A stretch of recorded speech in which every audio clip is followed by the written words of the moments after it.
Assalamualaikum warahmatullahi wabarakatuh. Bismillahirrahmanirrahim. Alhamdulillahirabbil alamin wassalatu wassalamu ala asrofil anbiya wal mursalin sayyidina Muhammadin wa alihi wa ashabihi ajmain, amma ba'du. Pemirsa Cahaya Hati yang dirahmati Allah, kaum muslimin yang berbahagia. Alhamdulillah, puji syukur kehadirat Allah Subhanahu wa taala. Di kesempatan malam hari ini kita dipertemukan dalam satu majelis yang mudah-mudahan diberkahi Allah, dibarengi dengan hidayahnya, sehingga apa yang kita lakukan, apa yang kita kaji malam hari ini menjadi bekal bagi kita ya, untuk meningkatkan kualitas hidup kita, kualitas keimanan kita, dan kualitas ketakwaan kita kepada Allah Subhanahu wa taala. Bersama Sarif di studio hadir narasumber kita Kiai Haji Muhammad Musaddiq Fikri, yang bisa kita kenal dengan Gus Fikri. Assalamualaikum Gus. Waalaikumsalam warahmatullahi wabarakatuh. Gimana kabarnya? Alhamdulillah sehat ya. Harus selalu disyukuri. Amin. Banyak sehatnya gitu ya. Mungkin sesekali kita diuji oleh Allah kan ya. Diberi sedikit kurang sehat, tapi itulah sehingga kita bisa mensyukuri sehatnya ya, ada perbandingnya insyaallah. Amin. Mudah-mudahan. Kita berdua juga berharap pemirsa di rumah sekeluarga juga dalam keadaan sehat, sehingga bisa mengikuti bersama kami juga tuntas nanti ya di Cahaya Hati penuh iman menuju kebenaran Islam. Dan masih seperti biasa, kali ini masih akan meneruskan kajian kita tentang keutamaan ta'lim atau keutamaan belajar dan ilmu. Seperti biasa juga, beliau akan memberikan sebuah paparan awal, dan nanti pemirsa di rumah bisa bergabung berinteraksi bersama kami. Seperti biasa juga di pesawat telepon 342-3938 atau bisa SMS di 0852-3552-8704. Baik, kita simak dulu pemaparan beliau tentang keutamaan ta'lim atau ilmu. Silakan, Gus. Assalamualaikum warahmatullahi wabarakatuh. Bismillahirrahmanirrahim. Alhamdulillahilladzi 'allamal insana bil qalam. 'Allamal insana ma lam ya'lam. Allahumma shalli wa sallim wa barik ala sayyidina wa maulana Muhammad sayyidil anam wa ala alihi wa azwajihi wa ashabihi wa atba'ihi ila yaumiz ziham, amma ba'd. Usini wa iyyakum bitaqwallah faqad fazal muttaqun. Allahumma ya Allah, inna na'udzubika, kami berlindung kepadamu, min ilmin la yanfa', dari ilmu yang tidak bermanfaat, wa qalbin la yakhsha', dari hati yang tidak khusyuk, wa amalin la yurfa', dan dari amal yang tidak engkau terima, tidak engkau angkat, wa du'ain la yusma', dari doa yang tidak engkau dengar ya Allah. Pemirsa TV Media, muslimin, muslimat, mukminin, mukminat, doa ini dianjurkan sekali oleh Imam Ghazali untuk diperbanyak. Ini salah satu doa kesenangan Rasulullah SAW. Kita minta perlindungan pada Allah dari hati yang tidak khusyuk, dari ilmu yang tidak bermanfaat, dari amal yang tidak diterima, dari doa yang tidak didengar. Rabbana ftah bainana, ya Allah berilah hukum kepada kami, wa baina qaumina, dan kaum kami, keluarga kami, anak istri kami, bil haq, dengan kebenaran. Wa anta khairul fatihin, engkau adalah yang paling baik memutuskan segala sesuatu. Rabbana la ilma lana, ya Allah kami tidak punya ilmu, illa ma'allamtana, kecuali yang engkau ajarkan kepada kami. Innaka antal alimul hakim, engkaulah yang maha mengetahui dan maha bijaksana. Para pemirsa TV Media dimanapun berada yang dirahmati Allah, alhamdulillah, tsumma alhamdulillah, kita dipertemukan Allah kembali dalam kegiatan majelis taklim, kegiatan mencari ilmu, mengkaji ilmu. Mudah-mudahan kita mendapatkan ilmu yang manfaat. Kenapa ilmu masih terus kita bahas? Ada dua minimal alasan para pemirsa. Yang pertama, karena besarnya pahala. Besarnya pahala. Pahala mencari ilmu. Sampai di Quran, ya, di Quran Allah dawuh, wa qul rabbi zidni ilma. Katakan Muhammad. Pemirsa, jumhur mufassirin itu menerangkan, kalau ada satu ayat dimulai dengan kata kul, menunjukkan ayat itu punya signifikansi yang luar biasa. Rabbi zidni ilma, ya Allah berilah aku tambahan apa? ilmu. Imam At-Tabari dalam tafsirnya, para pemirsa, mengatakan orang tidak boleh minta tambahan apapun. Dari ayat ini menunjukkan, kata At-Tabari, orang tidak boleh minta tambahan harta, minta tambah kaya, tidak boleh. Orang hanya boleh minta tambah urusan ilmu. Karena ini perintah Allah kepada Rasulullah. Muhammad, mintalah tambah urusan ilmu. Tidak boleh minta tambah kaya, tambah berkuasa, tambah istri, waduh apalagi itu. Ya, apalagi minta tambah istri. Hanya boleh menunjukkan keutamaan ilmu. Sampai Allah merahmati orang-orang yang berilmu. Malaikat membentangkan sayap untuk orang yang mencari ilmu. Ikan-ikan di laut, semuanya beristighfar untuk orang-orang yang berilmu. Dunia ini dilaknat. Ad-dunya mal'unah. Dunia ini semua dilaknat. Illa kecuali zikron lillah. Orang yang berzikir. 2, aliman. Orang yang berilmu. Wa muta'aliman. Coba. Orang yang mau mengkaji ilmu, ngaji, pemirsa.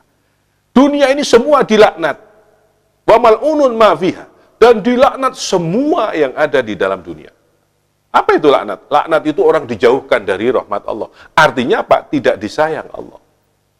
Bayangkan, kalau kita hidup hanya untuk cari dunia, berarti kita dilaknat. Kalau di rumah kita tidak ada ilmu, tidak ada zikir, kita dilaknat. Anak kita tidak kita ajak zikir, tidak kita ajak ngaji, anak kita dilaknat, istri kita dilaknat, dan seterusnya, dan seterusnya. Bahkan ilmulah yang akan memberikan pensiun pahala kepada kita ketika kita sudah meninggal. Allahu Akbar. An Abi Hurairah radhiyallahu an.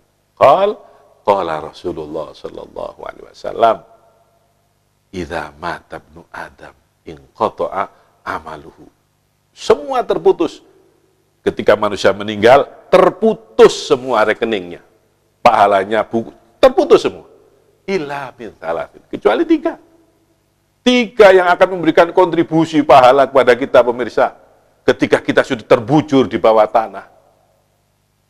Allahu Akbar. Apa? Sedekah jariyah. Anak yang soleh. Dan ilmin yuntafa'u bih. Ilmu yang dimanfaatkan. Muttafaqun alaih, hadis sahih. Ini, hadis sahih, pemirsa.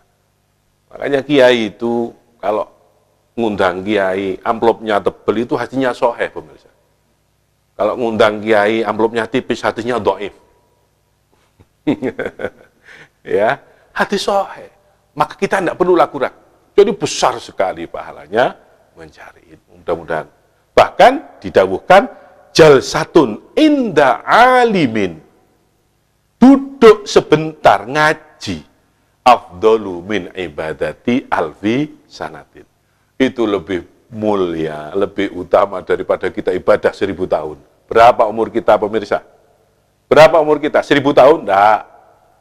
Tapi ngaji sebentar, pahalanya lebih utama daripada ibadah 1000 tahun. Belum tentu umur kita. 70 tahun belum tentu. Allahu Akbar. Makanya sampai Rasulullah SAW dawuh kepada mantunya, ya, dawuh kepada mantunya yang terkenal kealimannya, terkenal smart, cerdas. Siapa? Sayyidina Ali. Apa dawuhnya Rasulullah kepada Sayyidina Ali? Tamanna Jibril ayyakuna min bani Adam.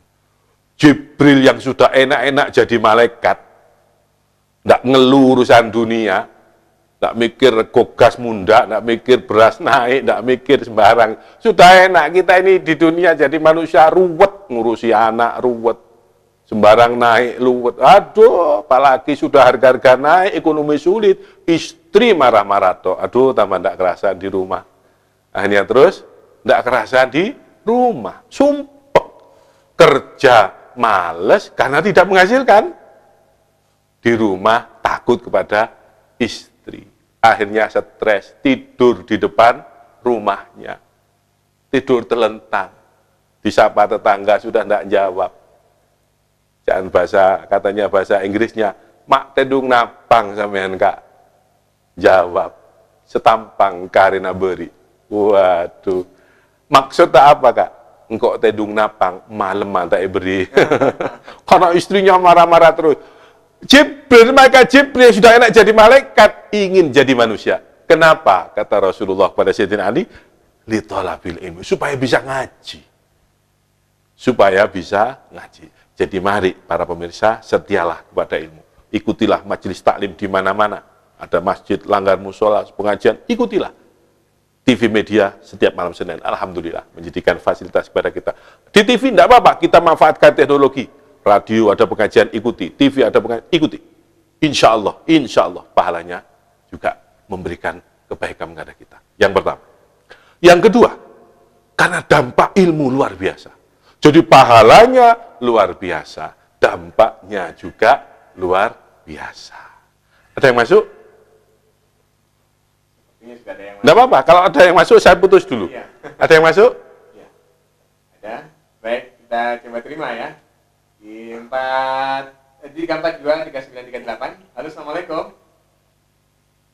Halo, assalamualaikum. Waalaikumsalam. Ya. Dengan Cahaya Hati, Bu?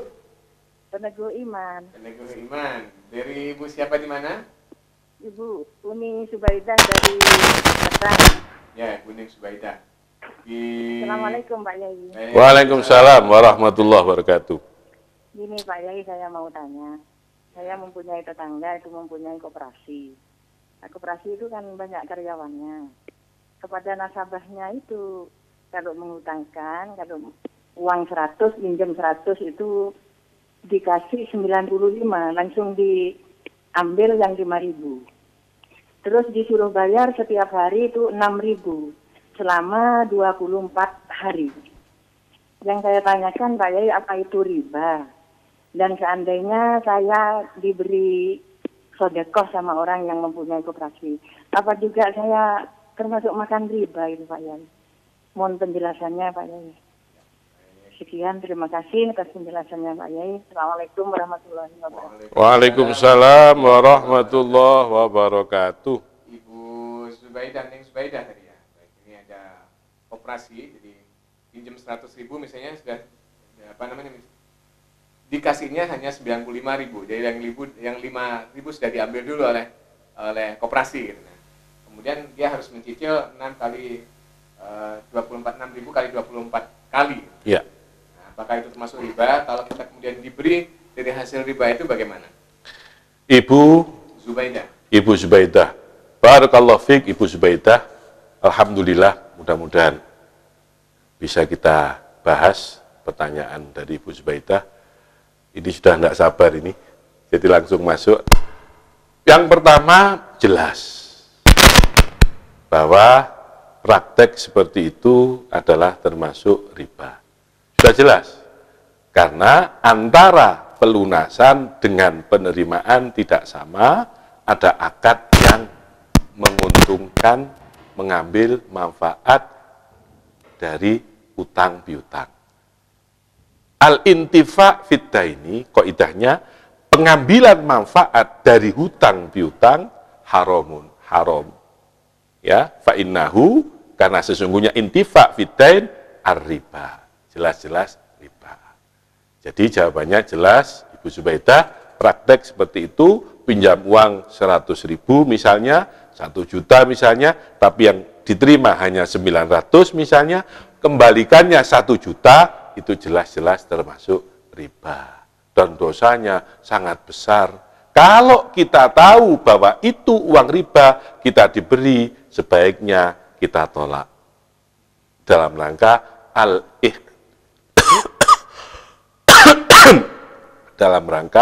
al-ihtiyat fi thalabir rizki. Hati-hati dalam urusan rizki. Kalau kita tidak tahu, tidak masalah. Tidak tahu kok. Ya, la hukma liman la ilma. Tidak ada hukum kalau orang tidak tahu, namanya tidak tahu. Tapi kalau kita tahu bahwa itu praktek riba, orang itu pelaku riba, kita tolak. Saya kira begitu. Wallahu a'lam bishawab. Barakallahu fiik. Ibu Zubaidah di 342 3938, ada yang masuk lagi. Halo, assalamualaikum. Salam. Ya, Cahaya Hati, Bapak.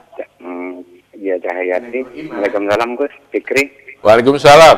Ini mau tanya, Gus. Ya. Sholawat katanya yang saya dengar fitnah. Padahal di dalam Al-Quran Allah berfirman, Innallaha wa malaikatahu yusholluna 'alan nabi. Allah pun juga berselawat. Malaikat pun juga berselawat. Mohon diperjelaskan, Gus Fikri. Terima kasih. Assalamualaikum. Waalaikumsalam warahmatullahi wabarakatuh. Ya. Bapak Siapa tadi kan disebutkan namanya ya? Bapak yang bertanya, barakallahu fik. Jelas sholawat bukan bid'ah. Jelas, karena di Quran ada, hadisnya juga sahih. Yang dibaca tadi ayatnya sudah betul. Itu ada di surat Al-Ahzab. Ya. Ketika Allah perintah sholat, Allah tidak sholat. Ketika Allah perintah puasa, Allah tidak puasa. Tapi ketika perintah sholawat, Allah memulai dengan dirinya sendiri. Bada Allahu binafsih. Innallaha wa malaikatahu yusalluna ala nabi. Allah memulai dari dirinya sendiri. Bahwa Allah bersolawat. Walaupun sholawatullah ay rahmatullah tafsirnya. Ya ayyuhalladzina amanu. Sallu. Wahai orang yang beriman. Khitabnya orang yang beriman. Para pemirsa, khitab ayat ini siapa yang diajak bicara, yang diperintah Allah? Orang-orang beriman. Maka Ibnu Katsir menerangkan, sholawat itu ukuran keimanan seseorang. Karena ayatnya, ya ayyuhalladzina amanu. Kalau orang semakin banyak dia bersolawat, semakin tinggi tingkat keimanan. Jadi, kata Ibnu Katsir, sholawat itu paralel dengan tingkat keimanan seseorang. Tambah tidak pernah sholawat, tambah tidak iman. Makanya, ayat ini diperkuat. Penjelasan Ibnu Katsir diperkuat oleh hadis sahih an Ibnu Mas'ud radhiyallahu an bahwa kanjeng Nabi dawuh apa? Inna aulan nasi yaumal qiyamah. Manusia yang paling mulia besok hari kiamat. Siapa? Yang kaya, bukan. Presiden, bukan. Menteri, bukan. Kiai, bukan. Siapa? Aktaruhum alayya sholatan.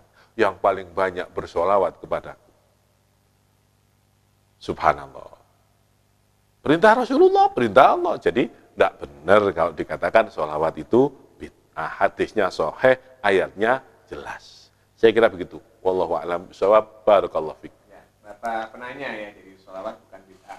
Jelas. Ini Ustaz yang menjadi masalah, sholawat yang lain yang aneh-aneh gimana kalau menurut Ustaz? Ya, jadi sholawat itu memang banyak Banyak macamnya. Kadang-kadang ada Ya. satu dua yang dipertentangan. Ya, jadi sholawat itu banyak macamnya. Saya kira, dan itu dibenarkan oleh Ibnu Taimiyah, bahwa sholawat itu intinya pemujaan kepada Rasulullah. Nah, pemujaan oleh manusia kepada Rasulullah.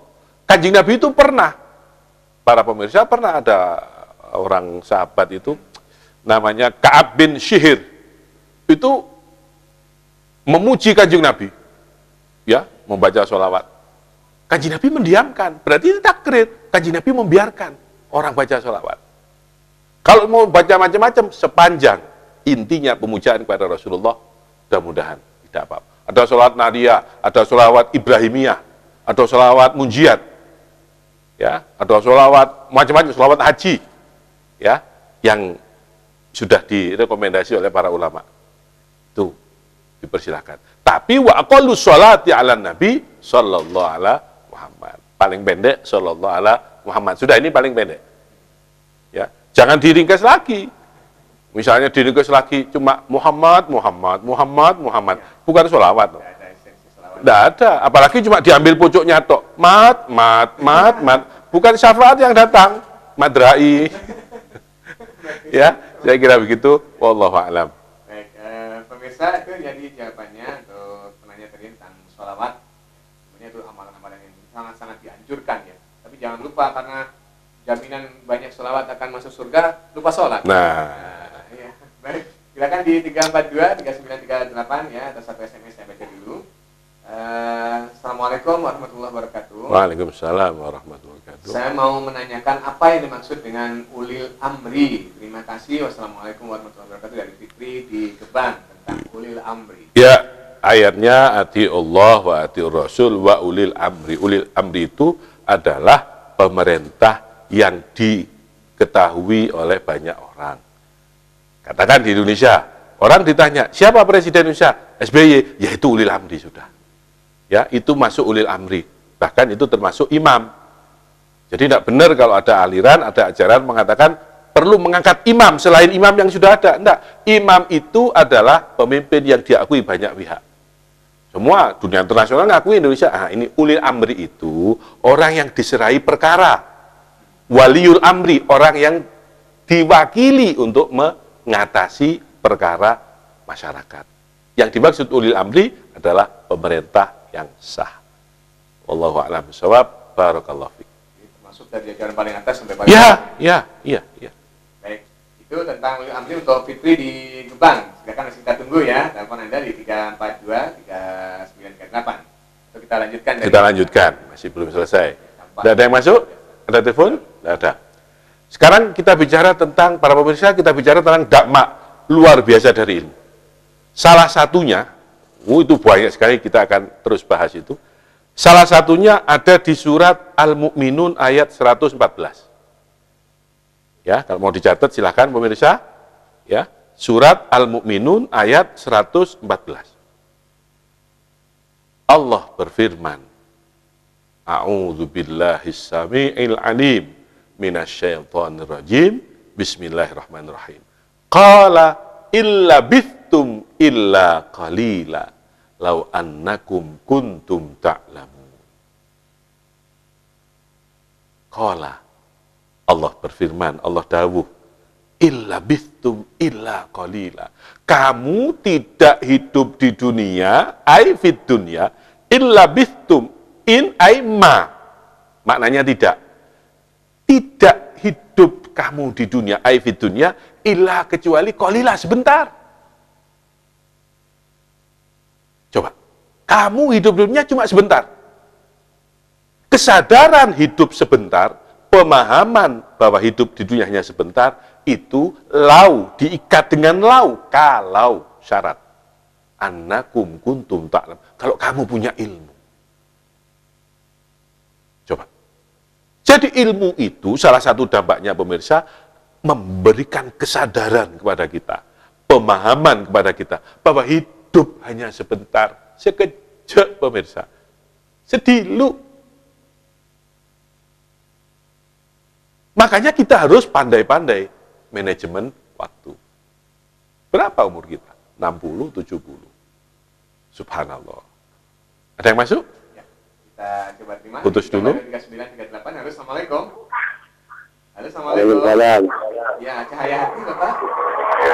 Saya Hati, sebagai imam. Nah, dari Bapak siapa di mana? Dari Hasan, Imam Benjol di Gandam. Nah, silakan, Pak Hasan. Yang mau saya tanyakan ini mengenai makanan ayam. Makanan ayam pur itu kan campurannya tepung tulang. Sedangkan tepung tulang itu kan kita nggak tahu, termasuk tulang sapi, kambing, nanti juga babi. Kan dimakan gitu sama ayam. Nanti gimana nih hukumnya? Itu ya. Mungkin hanya itu yang saya tanyakan guys. Ya, Pak Hasan. Ya sudah. Assalamualaikum warahmatullahi wabarakatuh. Waalaikumsalam warahmatullahi wabarakatuh. Dan makanan ternak ya, baik ayam, kadang-kadang juga ikan, dan bisa jadi salah satunya tepung tulang, bisa dari tepung tulang babi yang kita tidak tahu asalnya. Ya. Bagaimana hukumnya? Pak Hasan, barakallahu fiik. Para pemirsa yang dirahmati Allah, saya kurang paham mengenai urusan makanan-makanan ternak.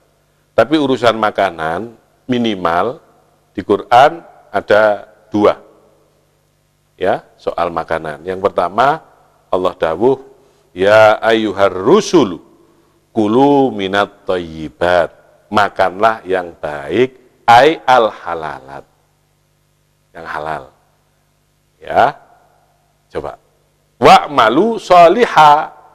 Beramalah yang baik. Imam Ghazali nafsiri ayat ini di kitabnya Ihya Ulumuddin, amarallahu bi'akli aklil halal qabla amali soleh. Allah perintah kita makan yang halal dulu, baru bisa amal soleh. Jadi tidak bisa kita beramal soleh kalau yang kita makan. Nah, sekarang kan banyak orang sembrono pemirsa. Tidak mikir halal, apa haram, apa haral. Nah, haral itu artinya separuh halal, separuh haram. Ya, Spanyol, nah separuh nyolong. Ya. Kalau makanan ternak itu mengandung najis, ya haram, tidak boleh. Karena makanan najis itu haram. Nah, ayat kedua, Allah perintah kita apa?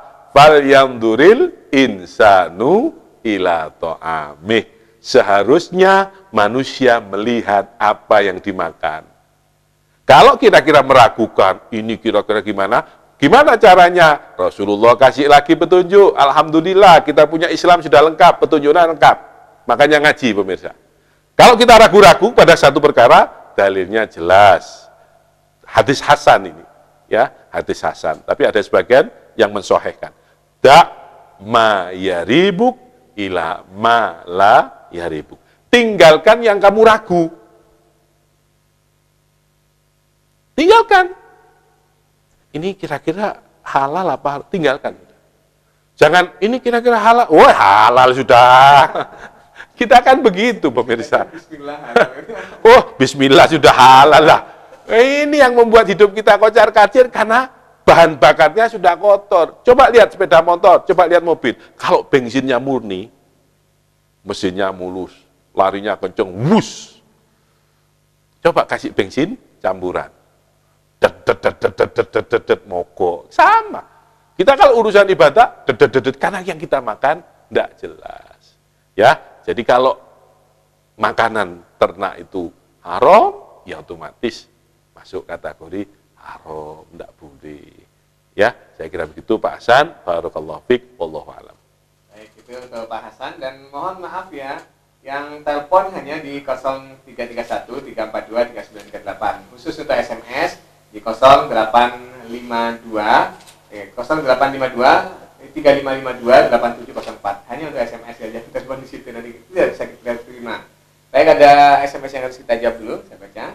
Silakan, masih kita tunggu ya telepon di 342 3938. Peneguh Iman, Assalamualaikum warahmatullahi wabarakatuh. Waalaikumsalam warahmatullahi wabarakatuh. Gus, saya mau nanya, sekarang ini kan musim kampanye pemilihan caleg ya. Kalau seorang kiai punya pesantren misalnya, tapi ikut dalam pemilihan caleg atau menjadi caleg, apa itu bisa dibenarkan dalam agama? Kiai yang nyalek ini ya. Waduh. Jangan-jangan Gus Fikri nyalek juga. Ya, kalau itu kaitannya saudara penanya yang dimuliakan Allah, barakallahu fiik, para pemirsa, kalau itu kaitannya dengan hak politik, ya saya kira, pendapat saya, boleh. Tapi kalau itu seorang kiai, maka sebaiknya memang ngayomi semua umat. Tidak menjadikan, kenapa? Maaf, dalilnya apa? Ada di kitab Bidayatul Hidayah. Ya, di kitab Bidayatul Hidayah Imam Ghazali mengatakan, innamal ulama umanaur rasulil ibad. Ulama itu pemegang amanah Kanjeng Nabi kepada hamba, kepada manusia. Imam Ghazali keren ini, pemirsa. Ya, selagi malam yukhalitu bil umar, selagi dia tidak berkecimpung dalam urusan pemerintahan. Jadi harus hati. Karena Kanjeng Nabi dawuhnya jelas itu, simfani minanas in salihah saluhal ummah. Dua kelompok. Siapa yang menentukan kebaikan manusia? Siapa? Ulama dan umaro. Ini, nah kalau ulamanya sekarang jadi umaro gimana? Nah, tidak ada penyimbang. Makanya ketika Sayyidina Abu Bakar diangkat jadi khalifah, posisi Sayyidina Umar jadi penyeimbang, tetap jadi ulama. Kalau ini larut, kocar kacir, ulamanya ya umaro, waduh repot. Maka sampai ada pendapat yang keren, pemirsa. Ini saya setuju dengan pendapat ini. Syarrul ulama alladzina ja'u lil umaro. sejelek-jeleknya ulama, kalau ulama itu sering riwa-riwi ke pemerintah. Sering riwa-riwi ke bawa proposal. proposal. Wa syarrul wa khairul umara, paling bagus-bagusnya umara pemerintah alladzina ja'ud, kalau umara itu datang. Jadi ulamanya yang datang ke umaranya yang datang ke ulama, jangan ulamanya yang datang. Subhanallah. Imam Hasan Basri. Subhanallah. Imam Hasan Basri ini ulama terbesar pada zamannya. Punya murid namanya Ibrahim bin Adham dan sebagainya dan sebagainya. Imam Hasan Basri, pemirsa, la ya'tihil maliku wa la ya'til malika. Tidak pernah mau didatangi raja, pemerintah, bupati, gubernur, dan tidak mau mendatangi pemerintah. Kenapa? Khawatir ngerepotkan. Imam Hasan Basri. Nah, jadi atas dasar referensi-referensi itu, maka sebaiknya kalau orang itu memegang pesantren, sebaiknya memang netral. Tapi punya hak politik, jelas. Kalau ada kiai nyalek, kalau itu untuk hak politiknya, ya enggak apa-apa. Tapi untuk keutuhan umat, untuk kemaslahatan pesantren, memang sebaiknya menjaga gawang, menjaga moral. Kalau sudah masuk politik, Masya Allah. Politik seperti itu, pemirsa, kita tahu semua. Politik seperti itu. Khawatirnya, bukankah dulu ada banyak kakek saya, Kiai Wahab Hasbullah, itu politisi hebat. Kiai Bisri Samsuri aktif di partai politik. Kiai-kiai lain ada yang di partai politik. Sepanjang kuat, enggak masalah. Kalau kuat ya, kalau kuat. Tapi kalau enggak kuat terus, aduh, Masya Allah, godaan politik begitu. Politik itu kan dunia abu-abu, pemirsa. Katanya politik itu dunia abu-abu, enggak jelas hitamnya, enggak jelas putihnya. Nah, jadi kalau kiai enggak kuat-kuat, apalagi dalam iklim politik yang kurang sehat. Tapi pendapat saya, dalam konteks kemaslahatan umat, sebaiknya kiai ngopeni umat. Karena daunnya Imam Ghazali itu tadi. Wallahu a'lam bishawab. Barakallahu fiik. Baik, itu jawaban untuk apakah kiai boleh menjadi caleg secara umum, boleh ya? Boleh. Tapi tetap dianjurkan menurut beliau, alangkah bijaknya kalau mereka tetap menjadi penjaga gawang moral. Karena nanti kalau kehabisan ulama, siapa yang jadi ulama? Ya. Jangan-jangan ulama-ulama yang su katanya ya. Ya. Yang ngerti apa-apa, wah pura-pura jadi kiai. Ya, kalau bisa Gusnya sajalah. Gusnya aja ya. Gus atau loranya enggak apa-apa. Kalau kiainya yang kiai sepuhnya, sebaiknya. Makanya beliau panggil sebutan Gus Fikri. Silakan mohon maaf ya, jangan telepon di 087 ya. SMS saya baca dulu nih, ada yang sudah masuk. Assalamualaikum, Waalaikumsalam ya, saya ingin bertanya pada Ustadz, hukum rokok dalam Islam ini masih diperdebatkan. Hukum rokok dalam Islam bagaimana Ustadz? Karena masih diperdebatkan. Terima kasih Ustadz. Ini jawabannya sudah jelas. Masih diperdebatkan. Ya. Tapi menurut Ustadz sendiri cenderung yang mana? Ada yang mengatakan haram, ada yang mengatakan boleh, ada yang mengatakan. Nah, kalau pendapat saya, kalau saya tidak ngerti dampaknya secara kesehatan. Tapi di Quran Allah jelas, dawuh wala tulqu biaidikum ila tahluka. Kamu jangan menjatuhkan diri ke dalam kerusakan, termasuk merusak kesehatan. Kalau memang itu merokok itu merusak kesehatan, bahkan saya baca iklannya rokok itu ada tulisan rokok membunuhmu, subhanallah. Lah, kalau sudah jelas seperti itu, ayatnya jelas, kamu jangan menjatuhkan diri ke dalam kerusakan. Nah, kalau ini jadi ilat, maka saya masuk yang mengharamkan rokok. Karena merusak. Bahkan merokok dapat membunuhmu. Itu kalau di rokok itu, saya baca itu, merokok dapat menyebabkan penyakit jantung, penyakit ini, mandul, dan sebagainya. Lah, kalau sudah diterangkan begitu kan berarti ada unsur negatifnya. Dalilnya jelas. Ya, wallahu a'lam bishawab. Barakallahu fiik. kita harus break dulu. Nah, silahkan mungkin yang masih mau telepon untuk bersiap-siap ya. Tapi tentu setelah kita break dulu, turun minum. Baik, jangan kemana-mana, masih di Cahayati Penunggu Iman menuju kebenaran Islam.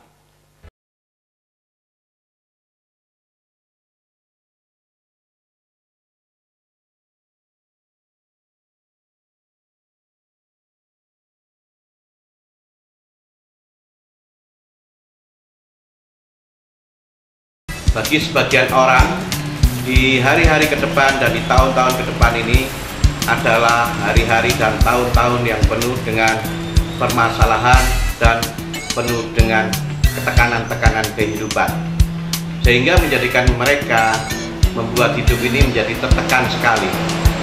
Bagi sebagian orang lagi, hari-hari ke depan dan tahun-tahun ke depan ini adalah hari-hari yang penuh dengan peluang dan tantangan, sehingga membuat mereka menjadi orang-orang yang tertantang. Saudara ada di mana? Saudara ada di pihak yang tertekan atau saudara ada pihak yang tertantang? Saksikan Beli Jember, Beli Jember, Beli Jember, Beli Jember. Kalau pahit Bersama saya Agus Susanto, hanya di Studio 2 Media TV. House Musik. saksikan Beli Jember, Beli Jember, Beli Jember.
Assalamualaikum warahmatullahi wabarakatuh. Mengucapkan banyak terima kasih kepada Media TV Jember. Anda cukup pasang satu harga mendapatkan 3 media, yaitu cetak, online, dan TV. Terbit 16 halaman yang isinya kriminal, hukum, politik, pemerintahan, dan bisnis.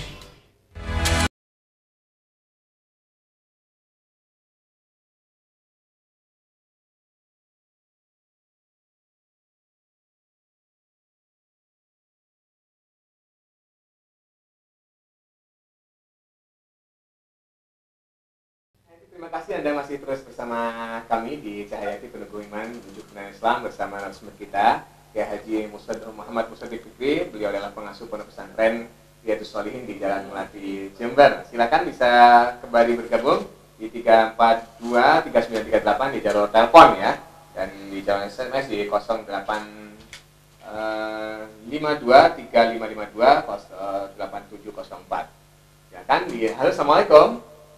Waalaikumsalam warahmatullahi wabarakatuh. Cahaya Hati Bapak. Penunggu Iman. Dari Bapak siapa di mana? Dari Pak Hadi, Jalan Sumatera. Ya, Pak Hadi di Sumatera. Mau tanya sama Pak Kiai Iya Pak Haji. masalah utang piutang Pak Kiai. Utang. Ini ada orang yang memberikan utang karena kepepet atau kesulitan, akhirnya memberikan utang dengan janji yang sudah ditentukan, tapi setelah janjinya datang tidak bisa membayar, akhirnya janji lagi dan sampai waktunya juga belum bisa membayar. Dalam hal ini orang yang memberi hutang itu dapat pahala atau bagaimana seandainya dengan kasihan atau diikhlaskan dengan hukum bagaimana itu? Terima kasih Pak Yayi. Assalamualaikum warahmatullahi wabarakatuh. Waalaikumsalam warahmatullahi wabarakatuh. Jadi ini ada orang yang menghutangkan, katakan ya, yang hutang udah jatuh tempo masih berjanji lagi, jatuh tempo janji lagi. Akhirnya yang memberi hutang sudahlah saya ikhlaskan. Ini bagaimana hukumnya dan apakah mendapat pahala? Bapak Hadi. Hadi di Jalan Sumatera, barakallahu fik. Qala Rasulullah sallallahu alaihi wasallam, "May yassara amro akhihi yassarallahu amrohu yaumal qiyamah." Siapa yang memudahkan urusan saudaranya sesama muslim, Allah akan memudahkan. Bahkan khusus soal utang piutang Rasulullah menaruh perhatian. Sampai Kanjeng Nabi dawuh, Allah merahmati orang yang melonggarkan utang piutangnya kepada orang al-mu'sir, lil mu'sir. Ada dua, Pak Hadi, para pemirsa, ada al-mu'sir, al-musir. Al-mu'sir itu orang yang kesulitan. Nah, kalau orang yang kesulitan ini kemudian jatuh tempo, kemudian ternyata tidak mampu, orang yang dihutangi, kemudian ya sudah, diberi kelonggaran, orang ini dirahmati Allah, kata Rasulullah. Tapi sebaliknya, dawuhnya Kanjeng Nabi, Allah melaknati orang yang sudah mampu bayar utang, tidak bayar utang.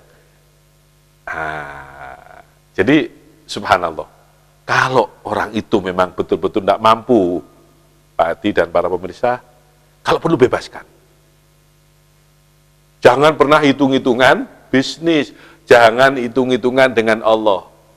Orang itu tidak mampu, dia misalnya utang ke kita untuk bayar SPP anaknya, istrinya sakit, operasi, utang kita. Ternyata dia betul-betul tidak mampu, kalau bisa bebaskan. Allah akan ganti. Berapa? Minimal 70 kali lipat. Tapi sebaliknya, kalau orang itu mampu, kok tidak bayar utang, nah ini juga dosa. Ya, mampu, tapi tidak segera. Itu namanya itolatul, di kitab Sulam Taufik namanya itolatul musir. Nunda-nunjanya orang yang mampu bayar utang. Ditunda-tunda. Ya, maka sebaiknya kalau bisa dibebaskan. Ya, kalau memang betul-betul orang tersebut tidak mampu. Wallahu a'lam bishawab. Barakallahu fiik.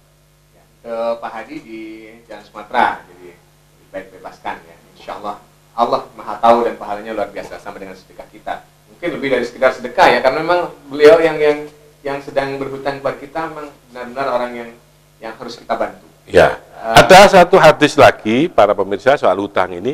Kanjeng Nabi dawuh, orang yang paling baik adalah orang yang paling baik ketika nyaur hutang. Nah, jadi kalau kita hutang misalnya 1 juta, kemudian kita kasih orang itu 1 juta, kemudian kita rasa terima kasih, kita kasih 1,5 juta, 1,100,000. Kalau ini tidak ada akad, maka ini boleh, bagus pahala. Kalau yang ada akad, ini masuk kategori riba. Jadi orang yang paling baik, dawuh Kanjeng Nabi, adalah orang yang ketika membayar hutang melebihkan. Orang yang paling baik ketika membayar hutang. Kalau misalnya jatuh temponya tanggal 20, tanggal 15 dia sudah punya, bayar, ini baik. Atau nambahi, utangnya 1 juta, kita kasih gula, kita kasih jeruk, kita kasih, ini juga lebih baik. Kalau tidak ada akad sebelumnya. Kalau ada akad sebelumnya, masuk kategori riba. Wallahu a'lam. Ya, baik, kita baca SMS dulu ya, sambil masih tetap ditunggu di 3423938. Assalamualaikum warahmatullahi wabarakatuh. Waalaikumsalam warahmatullahi wabarakatuh. Saya mau nanya, ada orang sholat tekun tahajud dan 5 waktu, termasuk duha. Tapi orang itu kalau sudah marah, ngawur ngomongnya. Namanya juga orang marah ya. Karena memang marah santun susah ya. Kan jangan marah. Ya, tapi ini marahnya tidak terkendali katakan ya, tidak terkendali ngomongnya ngawur. Nah, pertanyaannya, wassalamualaikum. Mungkin bagaimana orang seperti ini? Ya. Bapak atau Ibu penanya, Pak Mahfud namanya. Pak Mahfud, barakallahu fiik, para pemirsa. Qala ulama, al-ghadabu minasyaiton. Marah itu dari setan. Jadi kalau orang marah, kemudian dia ngomong tidak karuan, itu berarti pengaruh setannya kuat. Maka dikatakan oleh Imam Ghazali, awalul ghadab al-junun. Penyebab marah itu tidak berfungsi akal. Kalau bahasa kasarnya al-junun itu kan gila. Jadi tidak mampu ngontrol akalnya. Wa akhiruhu an-nadam. Hati-hati, makanya jangan marah. Akhir dari kemarahan biasanya an-nadam, penyesalan. Itu kata Imam Ghazali. Orang itu kalau sudah marah, waduh, piring dibanting, piring terbang, bos. Subhanallah, tidak ada baiknya orang. Bahkan pada istri pun. Subhanallah, ada istri ngomong marah sama suami. Wos, Masya Allah, marah ke anak. Tapi akhir dari kemarahan, kata Al-Ghazali, an-nadam, penyesalan. Maka ketika ada orang yang pemarah, minta nasihat kepada, ya Rasulullah, ausini. Baik kanjeng Nabi, beri aku wasiat. Kanjeng Nabi dawuhnya apa? La taktub, jangan marah. Ausini, beri aku nasihat lagi. La taktub, jangan marah. Lagi kanjeng Nabi, la taktub, jangan marah. Menunjukkan bahwa marah itu memang, nah, kalau orang sudah sholat, seharusnya mampu ngontrol emosinya. Mampu ngontrol emosinya ketika marah. Makanya dianjurkan para pemirsa, kalau orang lagi marah, lagi berdiri, itu dianjurkan apa? Duduk. Kalau duduk masih marah, tidur. Kalau tidur masih marah, jengking. Ya, artinya, akhirnya apa? Wudhu.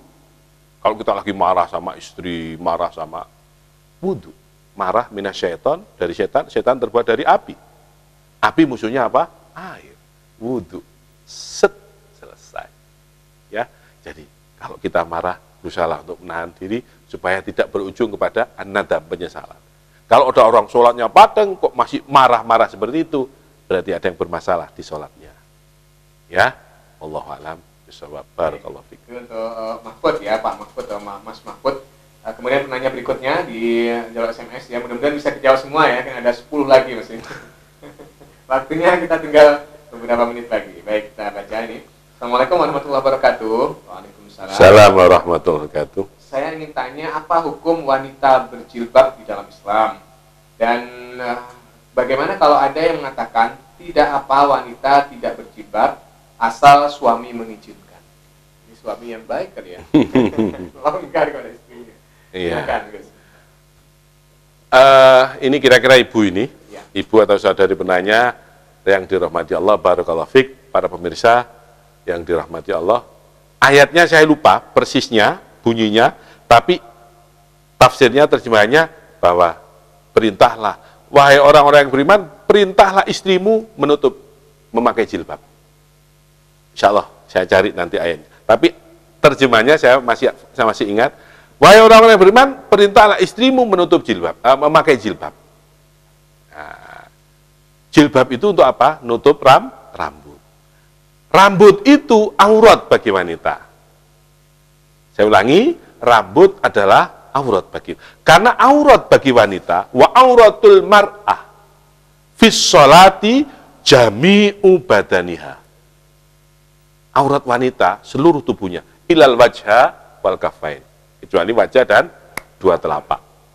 Rambut berarti aurat. Kalau tidak pakai jilbab, tidak pakai kerudung, rambutnya kelihatan. Maka auratnya terbuka. Membuka aurat hukumnya haram. Tidak boleh, dosa. Meskipun diizinkan suami, suami tidak boleh melawan hukum Allah. Katakan, ibu-ibu, mbak-mbak yang cantik-cantik, katakan kepada suami, aku cinta kepadamu, tapi aku lebih cinta kepada Allah. La ta'ata li makhlukin fi maksiatil khaliq. Tidak boleh taat pada perintah suami sekalipun kalau melanggar perintah Allah. Ya, saya kira begitu. Wallahu a'lam bishawab. Barakallahu fiik. Untuk penanya ya, jilbab memang perintah Allah ya. Kadang-kadang ini masih di nomor 2 kan, seolah-olah tidak wajib. Ya, tidak wajib. Tapi bukan berarti wanita tidak boleh berpakaian seksi. Ya. Boleh, tapi di dalam rumah. Di depan suaminya mau berpakaian seksi, mau pakaian bikini, pakaian renang. Wah, tidak apa-apa. Jadi kalau kelihatan suami sumpek, ya, Istri-istri kelihatan suaminya kok sumpek, urusan pekerjaan stres, gaji tidak dibayar. Wah, masuk rumah kelihatan suami sumpek, istri ambil peranan. Wah, istri copot baju, jalan sudah di depan suaminya. Suami tidak sumpek sumuk. Wah, suaminya ngeluh. Wow, ada istrinya riwayat. Wah, saya yakin tambah ngeluh itu. Bukan berarti tidak boleh berpakaian seksi, silakan, tapi di depan suami, ya. Wallahu Di a'lam. depan suami orang. Baik, penanya berikutnya masih dijawab SMS, tapi kita tunggu ya di 342-3938 jalur telepon Anda. Assalamualaikum warahmatullahi wabarakatuh. Assalamualaikum warahmatullahi wabarakatuh. Ini tanya bagaimana hukumnya bila habis berhubungan, bila mandi besar. Singkat-singkat ya, susah bacanya. Berhubungan, mandi besar, lalu ya, ini sebenarnya nggak usah dipegang di sini ya. Habis mandi besar, lalu belum mandi dan nambah lagi. Ya enggak apa-apa. Enggak apa-apa. Kan mandinya untuk sholat. Enggak apa-apa. Nggak apa-apa, itu jawabnya singkat ya, nggak apa-apa. Tapi sunnah katanya wudhu, Ustaz. Wudhu dulu. Kalau mau Nggak hubungan seger. ya. Mau mandi dulu juga boleh. Ya, penanya berikutnya ya, masih di jalur SMS. Baca, bagaimana hukumnya jualan daging babi? Mungkin ada yang Subhanallah. cuma jualan aja gitu, nggak makan. Iya. Tapi yang haram makan katanya. Di kitab-kitab fikih diterangkan, Bapak Ibu penanya yang dirahmati Allah dan para pemirsa, bahwa menjual bai'ul haram haramun. Ya, menjual barang haram hukumnya haram. Daging babi, darah itu apa namanya?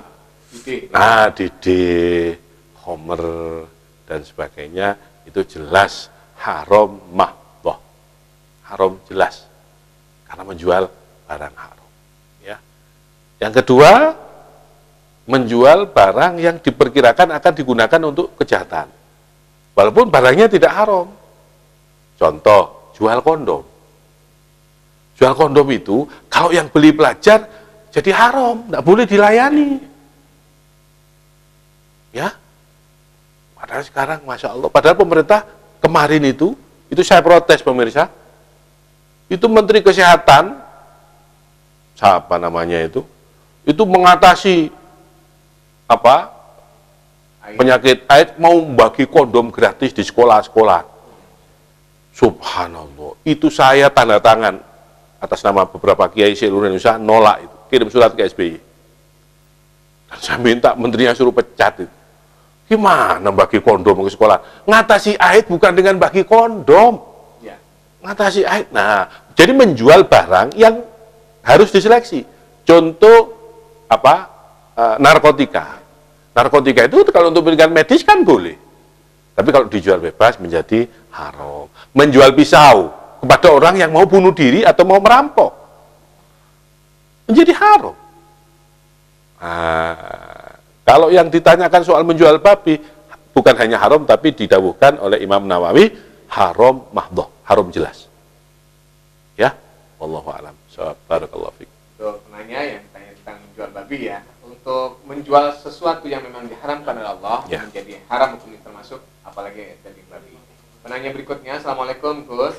Waalaikumsalam. Saya mau nanya, hukum berhubungan dengan istri pada bulan Ramadan di siang hari maksudnya ini ya, adalah berpuasa 2 bulan berturut-turut, membebaskan budak dan memberi makan orang miskin 60 orang kalau nggak salah katanya. Kemudian hukum ini kok kayaknya nggak adil untuk orang miskin dan orang kaya. Kok beda kalau hukum mencuri makan itu lebih adil? Mungkin hukum memberi makan kok mencuri makan ya, lebih adil, mohon penjelasannya. Jadi merasa tidak adil dengan hukum itu. Pemirsa media TV yang dirahmati Allah, yakinlah bahwa syariat ini baik. Hukum Allah baik, adil. Jadi maaf, jangan mengatakan begitu. Menilai hukum Allah ini kelihatannya tidak. Kelihatannya itu kan menurut ra'yu kita. Menurut pendapat kita. Jadi jangan mengatakan seperti itu. Hukum Allah pasti Wa may yata'adzalika hukmullah. Di Quran Allah, itulah hukum Allah. Wa may yata'adda hududahu faqad dzalama nafsa. Kalau kita mau mengambil hukum selain hukum Allah, subhanallah. Wa man lam yahkum bima anzalallahu fa ulaika humul fasiqun kafirun zalimun. Orang yang mengambil hukum selain hukum Allah, menilai hukum Allah tidak adil, termasuk fasik, zalim, kafir. Ayabtaguna, Allahu Akbar, lupa saya ayatnya. Apakah kamu mau mencari hukum selain hukum Allah? Allah namanya nantang begitu. Apakah kamu mau mencari hukum selain Allah? Ayabtaguna, terusan ayatnya lupa saya. Allah melarang, jangan. Yakinlah pemirsa, hukum Allah pasti baik. Dan syariat itu punya sifat, karakteristik apa? Maslahah ammah. Maslahah kebaikan yang universal. Pasti. Walaupun kita mungkin belum paham. Nah, contoh, kenapa ada syariat khitan? Ternyata terbukti khitan itu 30% menghindarkan orang dari penyakit AIDS. Kenapa ada syariat nikah? Supaya orang tidak zina. Zina terbukti. Jadi hukum Allah pasti baik, pasti adil. Ya, saya kira begitu. Wallahu a'lam bishawab. Barakallahu fiik. Penanya ya, insya Allah itulah keadilan Allah, bahkan diberi 3 pilihan masih ya. Ya. Bahkan kalau nggak salah hadisnya yang sampai yang terakhir, ini saya paling miskin ya Rasulullah. Ya sudah, kasihkan kurma ini. Ya, untuk keluarganya sendiri. Ini luar biasa. Penanya berikutnya, ini keresahan seorang istri terhadap suami yang susah bangun untuk subuh. Assalamualaikum warahmatullahi wabarakatuh. Waalaikumsalam warahmatullahi. Di jalur telepon kita terima dulu aja ya. Halo, assalamualaikum. Halo, assalamualaikum. 342 3938. Assalamualaikum. Sim ya. Halo. Assalamualaikum. Kita tidak dengar suaranya. Putus ya. Baik, di jalur SMS kita baca. Gimana cara terbaik untuk membangunkan suami yang susah sekali bangun sampai sang istri harus ngomel tiap pagi pada waktu sholat subuh? Ya, alhamdulillah istrinya masih bisa ngomelin suaminya ya, daripada membiarkan. Seharusnya kan suami yang nuntun keluarga untuk ibadah. Ya, ibu penanya yang dirahmati Allah, barakallahu fiik. Kalau mau gampang-gampangan, suami dibangunkan subuh tidak mau bangun, caranya gampang. Dikusuk-kusuk. Yang tepak, yang halus 3 kali, pasti bangun. Pasti bangun. Kalau tidak bangun, besok ke rumah sakit, Bu. Ada sarafnya yang kecepit itu. Subhanallah. Rasulullah SAW dawu, rahimallahu rajulan. Allah merahmati seorang suami. Qoma filaili, yang bangun pada waktu malam. Ya, summa sholat, kemudian dia sholat. Wa aiqadha ahlahu, kemudian membangunkan istrinya. Fa'in abad, kalau istrinya dibangunkan tidak mau, dawuhnya Kanjeng Nabi, suruh merci'i air. Hadis Kanjeng Nabi sahih. Allah merahmati seorang suami yang malam bangun, tahajud, kemudian setelah dia sholat, bangunkan istrinya. Kalau istrinya tidak mau, ciprati air. Sebaliknya juga begitu, pemirsa. Rahimallahu mra'atan. Allah menyayangi seorang istri yang kalau dia bangun dulu, dia sholat, kemudian wa'aiqadha ahlahu, membangunkan suaminya. Kalau wa'in aba, kalau suaminya menolak, ciprati air.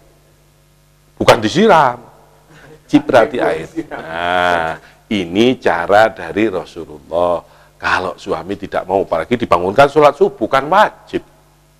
Wajib sholat subuh, ya diciprati air. Kanjeng Nabi. Kalau suami marah bagaimana? Ya mudah-mudahan tidak sampai marah, ya, karena untuk kebaikan. Wallahu a'lam bishawab. Barakallahu fiik. Makanya suaminya jangan boleh tidur malam-malam gitu ya.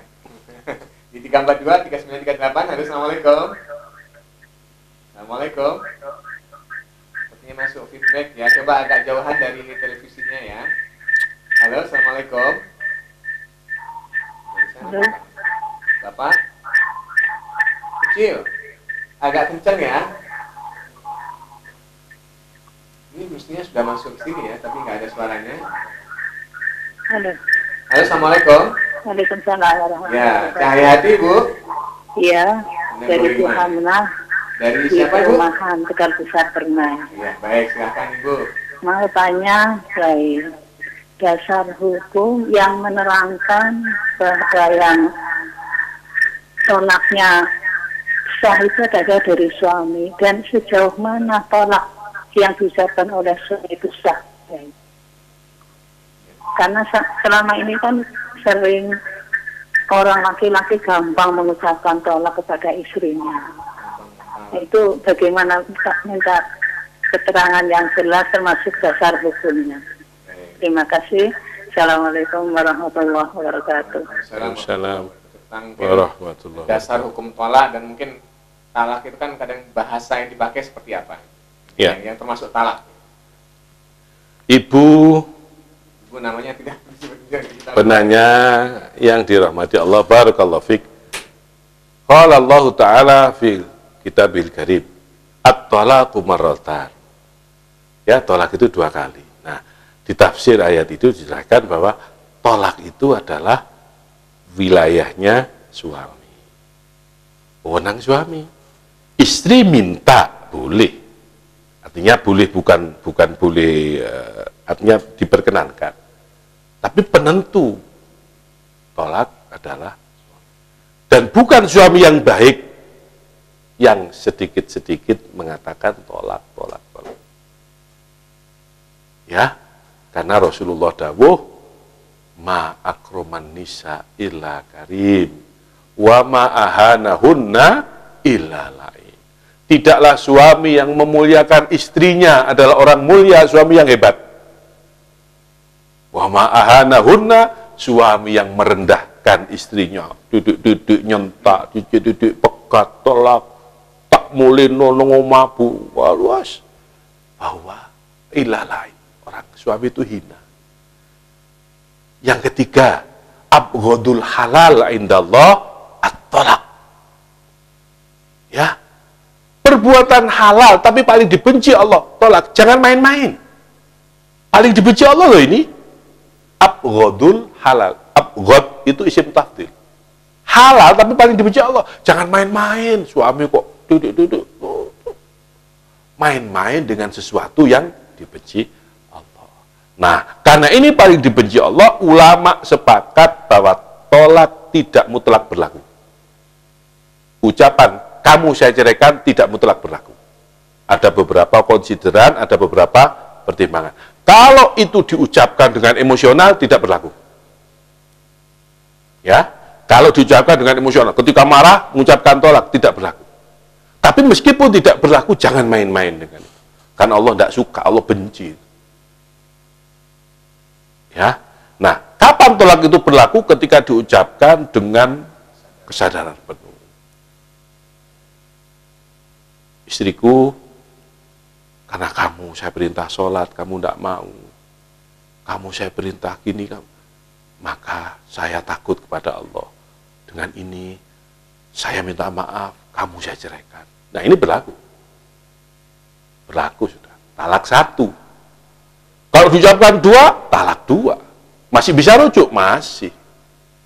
Ya, masih bisa rujuk. Makanya at-tolaqu marratan.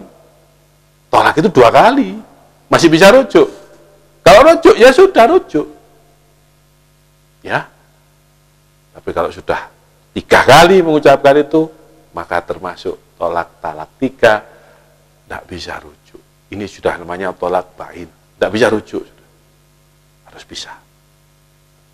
Ya, kenapa kok hak tolak ada di suami?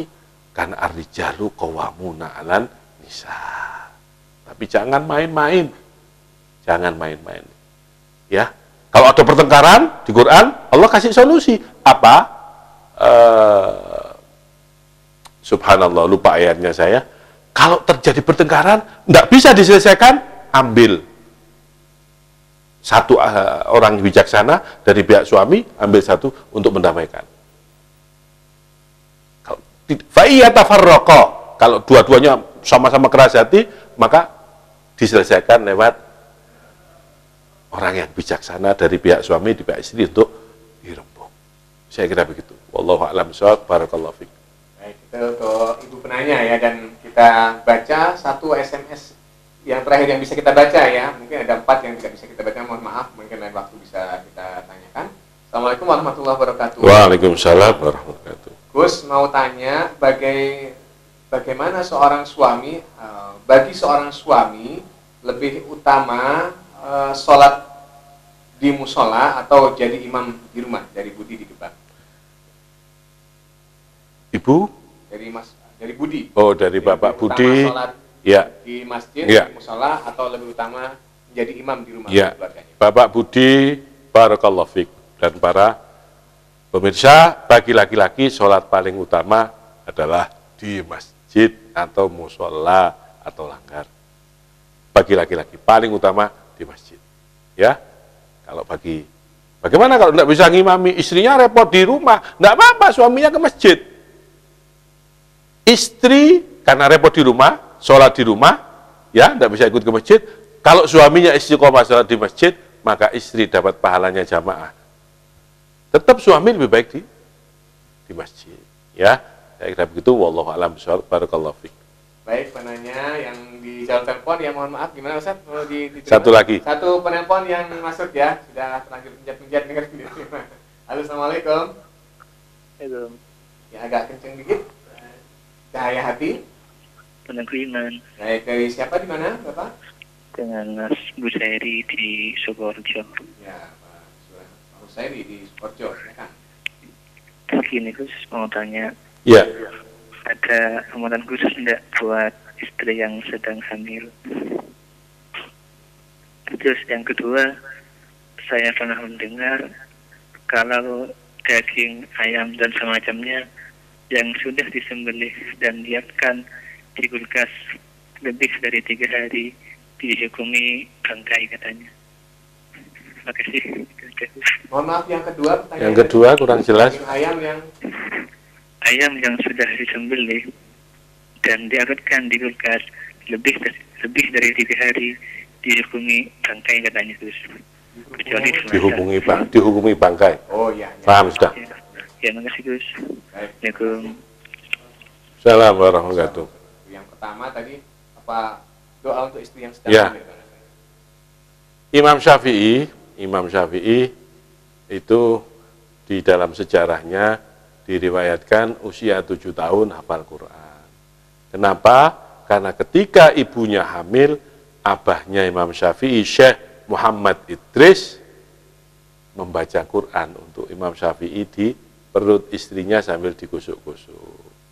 Jadi lakukan kebaikan dan sebagainya.